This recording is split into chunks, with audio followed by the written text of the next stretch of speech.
राष्ट्रपति Donald Trump का बड़ा बयान सामने आया है। उनका कहना है कि ईरान मजबूत है और वो लड़ना चाहता है। ट्रंप ने कहा है कि ईरान मजबूत है और वो लड़ाई लड़ना चाहते हैं। सुनिए क्या कह रहे थे। But they're tough. I said, what's left? But they're tough and they want to fight. And they're calling, they're saying, how do we make a deal? I said, you're being a little bit late. And we want to fight now more than they do. We've had 47 years, depending on the way you count it. और general Bakshi और commander सरदार लगातार हमारे साथ जुड़े। General Bakshi, पहले आपके पास आऊंगी। Trump के इस बयान का क्या मतलब है? अभी 2 दिन पहले ट्रंप ये कह रहे थे कि मेरी बातचीत ईरान के बड़े नेताओं से चल रही है और वो चाहते हैं कि युद्ध खत्म हो जाए, और अब वो कह रहे हैं कि ईरान चाहता है लड़ाई लड़े। मजबूत मान रहा है क्या ईरान को भी अब अमेरिका? वो तो साफ आवाज से पता चल रहा है साहब, क्योंकि उसने लड़के दिखा दिया है। I am just talking of demonstrated performance ना साहब। हम लोग फौज में बतियाने के ऊपर इतना जोर नहीं देते, हम लोग जोर देते हैं साहब लड़ाई में क्या जौहर दिखाया है, किसने क्या जौहर दिखाया। Objective empirical evaluation. ईरान का फाइटिंग स्पिरिट जबरदस्त है। देखिए, ये मिसाइल मैथमेटिक्स चल रहा है। किसके पास ज्यादा मिसाइल हैं, कौन ज्यादा देर विल पावर और स्टेमिना दिखा सकता है। Will is not a quantitative factor. Will, morale is an intangible. और जब आपने आयतुल्लाह खमैनी को मार के वॉर डाउन शुरू किया कि जीत गए, मार डाला, जो है वो जो है उसका उल्टा ऑपोजिट इफेक्ट हुआ है। पूरे ईरान के लोग अपने रिजीम के पीछे आ गए हैं। They have rallied around the flag, ठीक है। और उन्होंने अपनी कमांड डिसेंट्रलाइज पहले ही कर दी थी। ताबड़तोड़ मारे जा रहे हैं, ठीक है। वर्ल्ड की इकोनॉमी को उन्होंने बुरा झटका दिया है, और इसके चलते वर्ल्ड इकोनॉमिक पेन कब तक सहेगी। डोनाल्ड ट्रंप कह रहे हैं कि मुझे दुनिया के पब्लिक ओपिनियन की कोई परवाह नहीं, मैं तो 18वीं सदी में जीता हूं, मैं कॉलोनी बना के छोड़ूंगा सारे थर्ड वर्ल्ड देशों की, मेरे बाप का राज है, मैं new age white supremacist colonist हूं।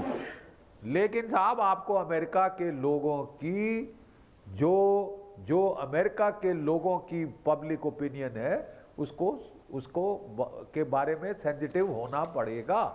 मिडटर्म इलेक्शन आने वाली है, आप डेमोक्रेसी में हो।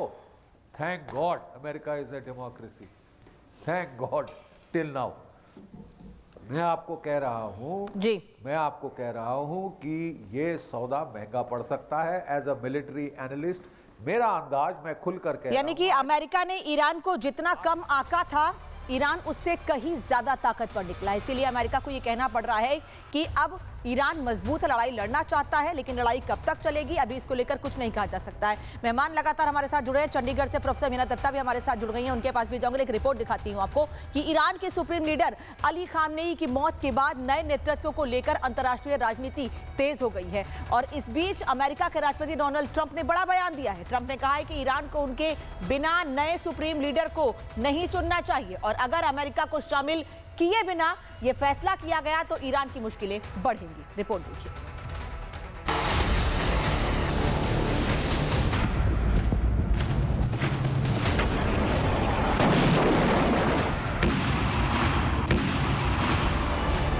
दुनिया एक ऐसे मुहाने पर खड़ी है जहां से विश्व युद्ध की आहट सुनाई देती है। ईरान, इजराइल, अमेरिका के बीच जारी जंग के बीच अमेरिकी राष्ट्रपति के बयान ने अंतर्राष्ट्रीय स्तर की राजनीति में फिर से नई हलचल ला दी है। अमेरिकी राष्ट्रपति ट्रंप ने एक इंटरव्यू में कहा कि ईरान को नया सुप्रीम लीडर चुनने से पहले अमेरिका की भूमिका को नजरअंदाज नहीं करना चाहिए। उन्होंने कहा कि अगर तेहरान वाशिंगटन को शामिल किए बिना नया नेता चुनता है तो वह फैसला बेकार साबित होगा। ट्रंप के मुताबिक यह इतना बड़ा फैसला है कि इसमें अमेरिका की भागीदारी जरूरी है। हालांकि ईरान ने अपना नया सुप्रीम लीडर मोस्तफा खामनेई को चुन लिया है। अली खामनेई की मौत के बाद सभी रक्षा विशेषज्ञों की सलाह और जानकारों के आधार पर ईरान ने अपना नया रहबर चुना है। लेकिन ट्रंप को ये बात अच्छी नहीं लगी है। ट्रंप ने ये तक कह दिया है कि अमेरिका के बिना ऐसा करना ईरान के लिए सही नहीं होगा। ट्रंप ने कहा कि अली खामनेई के बेटे मोस्तफा खामनेई को संभावित उत्तराधिकारी के तौर पर देखा जा रहा है, लेकिन उन्होंने साफ कर दिया है कि वह इस विकल्प को स्वीकार नहीं करेंगे। ट्रंप ने चेतावनी दे दी है कि अगर नया नेतृत्व भी पुरानी नीतियों को जारी रखता है तो आने वाले समय में यूनाइटेड स्टेट्स और ईरान के बीच टकराव फिर बढ़ सकता है। आपको बता दें कि इसी बीच भारत ने भी अली खामनेई की मौत पर शोक जताया है। भारत के विदेश सचिव विक्रम मिस्री ने नई दिल्ली स्थित ईरान दूतावास पहुंचकर श्रद्धांजलि दी और कंडोलेंस बुक पर हस्ताक्षर कर संवेदना प्रकट की। खामनेई की मौत के बाद दुनिया के कई देशों से शोक संदेश भी भेजे जा रहे हैं। विशेषज्ञों का मानना है कि ईरान के सुप्रीम लीडर का चयन देश की राजनीति और पश्चिम एशिया की रणनीतिक स्थिति को गहराई से प्रभावित कर सकता है। ऐसे में नए नेतृत्व पर दुनिया की नजरें टिकी हुई हैं, यानी ईरान के नए सुप्रीम लीडर के कंधे पर बहुत दबाव होने वाला है, जो युद्ध की दिशा और आम लोगों की जान को निर्धारित करेगा। अंतर्राष्ट्रीय दबाव और राजनीतिक बयानबाजी तेज हो गई है और आने वाले दिनों में यह मुद्दा वैश्विक राजनीति का बड़ा केंद्र बन सकता है। Bureau report, Republic Bharat. और प्रोफेसर मीना दत्ता भी चंडीगढ़ से इस वक्त हमारे साथ जुड़ गई हैं, डिफेंस एक्सपर्ट। मैम, आप तक मेरी आवाज आ रही है? हाँ जी मैम, अभी आज से आपसे ये समझना चाहूंगी, क्योंकि मैं इस बुलेटिन की शुरुआत में भी आप हमारे साथ जुड़ने वाले थे, शायद किसी प्रॉब्लम से नहीं बात हो पाई आपसे। अब वर्तमान समय में 7 दिन हो गए हैं युद्ध को, आप इसे कहां तक पहुंचते देखती हैं? क्योंकि 100 दिन की बात तो अमेरिका की ओर से ही कही जा रही है कि 100 दिन तक युद्ध चलेगा। ये 100 दिन का युद्ध या 7 दिन का युद्ध जो है अनलिमिटेड, क्योंकि एक बार शांति की बात तो हम कर सकते हैं, पर अगर एक बार युद्ध शुरू हो जाता है तो वो उसको लिमिट नहीं किया जा सकता। ये अनलिमिटेड वॉर है and it can be turned into a total war. जैसे आप कारपेट बॉम्बिंग की भी बता रही हैं, क्लस्टर जो है बॉम्ब्स जो गिराए जा रहे हैं, उसमें सबसे, जैसे जनरल बख्शी ने भी कहा है, पब्लिक ओपिनियन जो है बहुत महत्व रखता है। और रेजिस्टेंस जो है, जैसे अमेरिका में भी इराक के टाइम में भी वहां पे भी रेजिस्टेंस मूवमेंट चलती रही है। इराकी जो है वहां पे भी अपने जो है प्ले कार्ड्स और वहां पे अपने प्रोसेशंस में जो है वो दे वर रेजिस्टिंग अगेंस्ट अमेरिकन्स। और इसी तरह जो है यहाँ पे भी तख्तापलट तो हो ही गया है जो अमेरिका के डिक्टेट से। बट इसमें जो है अभी जैसे हम क्या देखते हैं कि हर युद्ध में जो है, जो मॉडर्न आधुनिक युद्ध है, उसमें जो है मीन से इम्पोर्टेंट नहीं अब रहे, क्योंकि जो जिस तरह के वेपन्स यूज हो रहे हैं वो जो है कैटास्ट्रोफिक सिचुएशंस जो हैं वो उत्पन्न हो गई हैं। उसमें जो है ये युद्ध में अभी जो सबसे ज्यादा इम्पोर्टेंट है वो है एंड ऑफ द वॉर, कि युद्ध का अंत कैसे होना है। और उसके लिए जो है वो टाइम टू टाइम जो अमेरिका अपनी बात रख रहे हैं कि जी उन्होंने हमारे जो है अपनी तख्तापलट के बाद जो है हमसे उन्होंने पूछा नहीं कि किसको उन्होंने अपना सुप्रीम लीडर बनाना है। आपको आई एम सो सॉरी, हमारे साथ मेहमान लगातार जुड़े हैं, उनसे मैं बात करी, लेकिन लगातार बड़ी कमेंट्स आ रही है।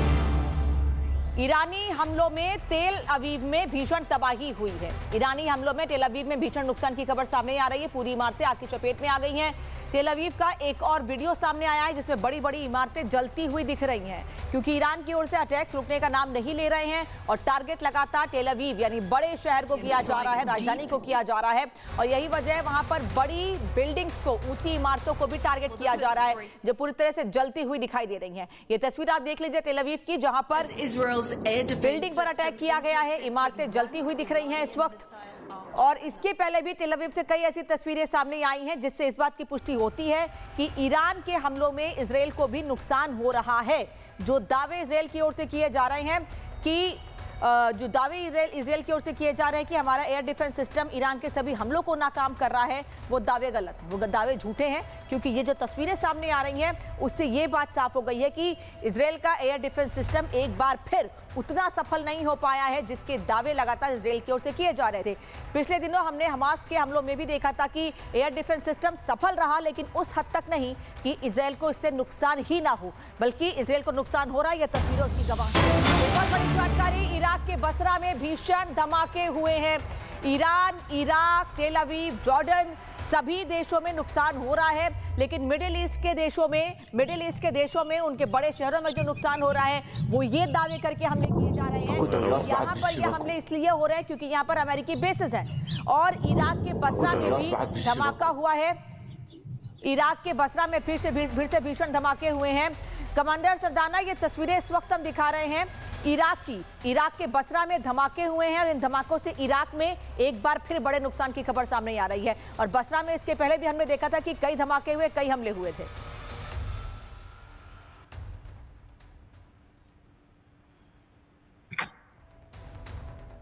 देखिए, अमेरिका के जिस देश ने अमेरिका को अपनी सरजमी दी है, अपने बेस बनाने के लिए जगह दी है, चाहे एम्बेसी के लिए दी है, चाहे मिलिट्री बेसिस दी है, उन पे अटैक बिल्कुल लाजमी है और ईरान की तरफ से होगा ही होगा, इसमें कोई दो राय नहीं है।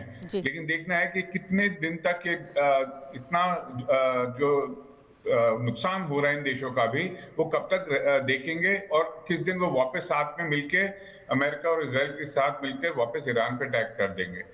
दूसरी एक बात आपसे और कहना चाहूंगा कि जो आपने कल हमने देखा कि पूरे विश्व ने देख लिया कि जिस तरीके से एक ईरानी जहाज को अमेरिका की पनडुब्बी ने मार गिराया, एक निहत्थे जहाज को मार गिराया है, तो उससे पूरा वर्ल्ड ओपिनियन भी बहुत अगेंस्ट हो रहा है अमेरिका के कि आपने तो सिर्फ दुनिया को, विश्व को कहा था पहले न्यूक्लियर बम की प्रॉब्लम है ईरान में, फिर कहा कि उनकी मिसाइल सिस्टम में प्रॉब्लम है, वो बहुत खतरनाक है।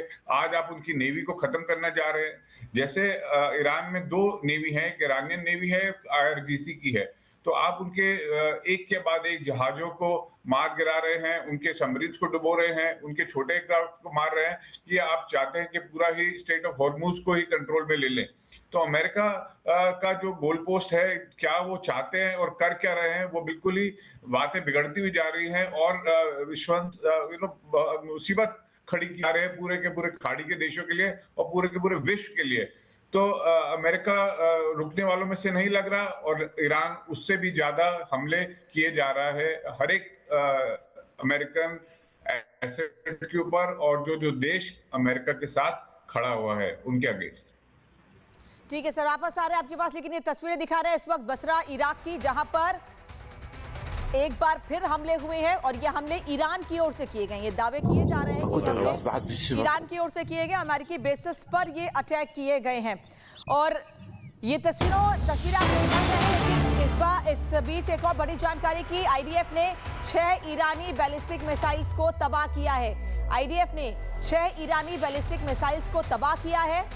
ये वीडियो भी सामने आया है, सैटेलाइट तस्वीरें सामने आई हैं जिसमें IDF ने 6 ईरानी बैलिस्टिक मिसाइल्स को तबाह कर दिया है। ईरान की 6 बैलिस्टिक मिसाइल तबाह की गई है। ईरान एक तरफ लगातार तेल अवीव पर हमले कर रहा है, नुकसान पहुंचा रहा है, वहीं दूसरी ओर IDF की ओर से भी ये दावे किए जा रहे हैं कि ईरान के हमलों को हम नाकाम कर रहे हैं, बल्कि ईरान में घुसकर ईरान को मार रहे हैं। यही वजह है कि उनकी बैलिस्टिक मिसाइल को तबाह करने की तस्वीरें सामने आई हैं।